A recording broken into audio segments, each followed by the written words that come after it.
We could see a tornado up here. I just got to high ground, checking it out. Southerlies are moving about 20 miles an hour.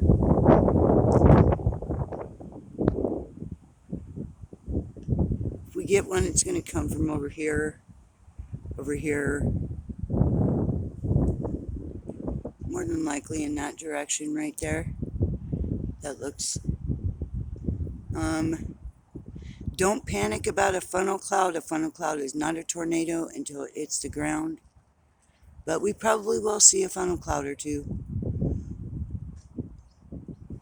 So just be prepared for that. Don't panic. You'll be all right. Okay, I'm out.